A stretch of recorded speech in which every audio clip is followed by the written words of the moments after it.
Subscribe now and press the bell icon. Never miss an update. Hello friends, good morning. आज आम समासर प्रकार भेद विषय आलोचना करवा। समास को केते भाग विभक्त करगुड़िक कौन कौन एवं तार संज्ञा। तेणुक चलते स्टार्ट करवा। समास को मुख्यतः 6 भाग विभक्त करगुड़िक है अव्ययभाव समास, तत्पुरुष समास, कर्मधारय समास, दिक्कु समास, द्वंद्व समास एवं बहुव्रीहि समास। आज आम अव्ययभाव समास क्या कहुए से विषय आलोचना करवा। एवं ता पूर्व गोटे कथा जानी रखु, अव्ययभाव समास क्या कहते से विषय आलोचना करने पूर्व गोटे कथा जानी रखु। कर्मधारय एवं दिक्कु समास तत्पुरुष समास अंतर्गत। चलते स्टार्ट करवा। अव्ययभाव समास। अव्ययभाव समास क्या कहते? अव्यय पूर्व पदरे थाए जो समास हुए ताहाको अव्ययभाव समास कहते। अर्थात अव्यय क्यों क्यों अव्यय पूर्व पदरे थाए, कौन कौन अव्यय कौन कौ अव्यय थिले ताहा अव्ययभाव समास होता है। कृत, तद्धित, निपात और उपसर्ग अंतर्गत अव्यय गुड़िक पूर्व पदरे व्यवहृत होते समस्त पद अव्ययभाव समाहार होता है। तो पूर्वर यही सबू अव्यय थिले ताहा अव्ययभाव समास होता है। आउ केउं केउं क्षेत्र रे अव्ययभाव समास होता है चलंतु आलोचना करिबा। अनित्यक्रम अर्थरे यथा एवं द्विरुक्ति अर्थरे प्रति अव्ययर प्रयोग करा जायछि। चलंतु गोटे उदाहरण नबा। पिता यथा कालम आगमिष्यति। कालम अनित्यक्रमम एठी हैला कालम अनित्यक्रम यथा क्षेत्र रे कालम अनित्यक्रम हैला स दरिद्रेभ्यम यच्छेच्छं यच्छति। एठी इच्छाम अनित्यक्रम हैला इच्छाम क्षेत्र रे अनित्यक्रम्य हैला। आ गोटे पद रही आमर एठी यथा हरि तथा हरह। एठी यथा हरि आ तथा हरह क्षेत्र रे अव्ययभाव समास आमर होई न थाए। काहे कि यथा हरि तथा हर पाखरे अव्ययभाव समास होई न थाए कौन पाई? कारण यथा हरि तथा हर इत्यादि क्षेत्र रे एपरि भाव प्रकाशित होई नथिबारो एठी अव्ययभाव समास होई न थाए। माने एठी गोटे कथा ध्यान देबे, समास पढ़िबा को हेले हमकु विभक्ति आसीथिबा दरकार, नहेले आमे समास को ठीक भाव रे बुझी परिबा नाही। नेक्स्ट कतो बुझिबा।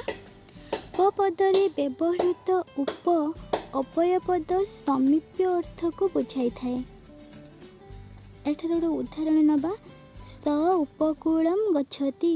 कूलस्य समीपम। एठी समीप्य अर्थ को बुझाइला कूलस्य समीपम। मात्र केउ केउ क्षेत्र रे उप थिले मध्य समीप्य अर्थ को बुझाए नाही। सेगुडे को आसंतु जानिबा। उपराज्यपालः, उपकुलाधिपतिः, उपाध्यक्षः इत्यादि पदरे उपपदर समीप्य अर्थ न थाई अधस्तन व्यक्ति को बुझाई थाए। तेणु अव्ययभाव समास हुए नहीं। समस्ते क्लियर हो गले। एठारे कौन पाई उपपद थिले मध्य अव्ययभाव समास हुए नहीं। नेक्स्ट पॉइंट को जिबा। पूर्व पदरे व्यवहृत अन्य अव्यय पद पछ बा पश्चात अर्थ को बुझाई थाए। अन्यटा कौन पछ बा पश्चात अर्थ को बुझाई थाए। उदाहरण नबा।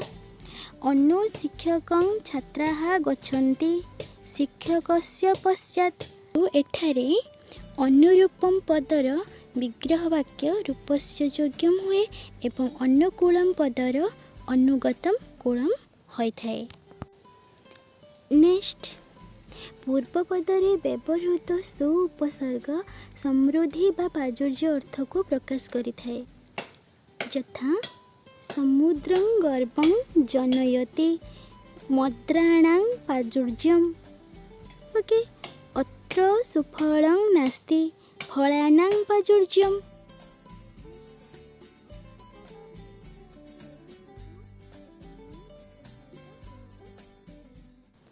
यार उदाहरण देशे दुर्भिक्षं दृश्यते।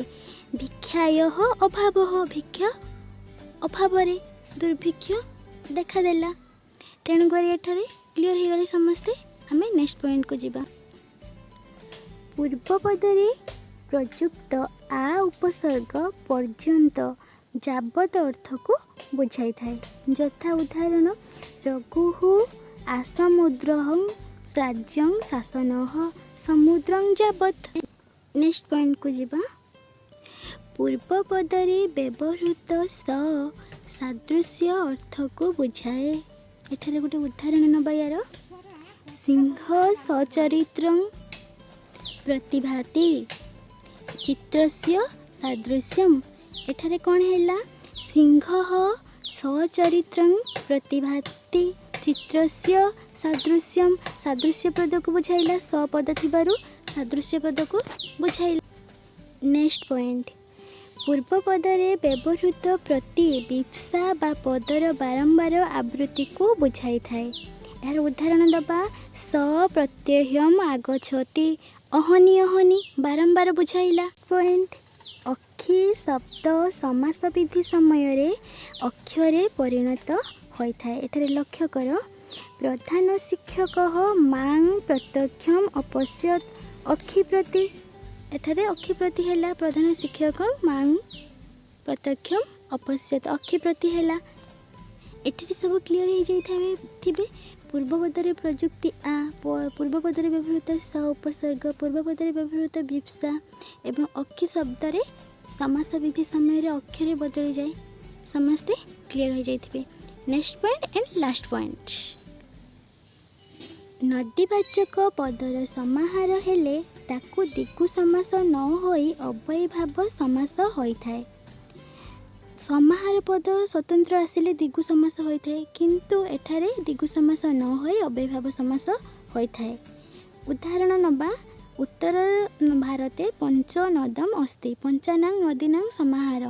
एठी उत्तर भारते पंच नदम अस्ति पंचानां नदीनां समाहार हेले मध्य दिगु समास न होई अव्ययी भाव समास होइथाए। एटा को मन रखिया। नेक्स्ट क्लास रे अन्य समास गुड़िक आलोचना करबा। आज पई एतिकी। नमस्कार। लाइक गोटे करंतु एंड सब्सक्राइब करंतु।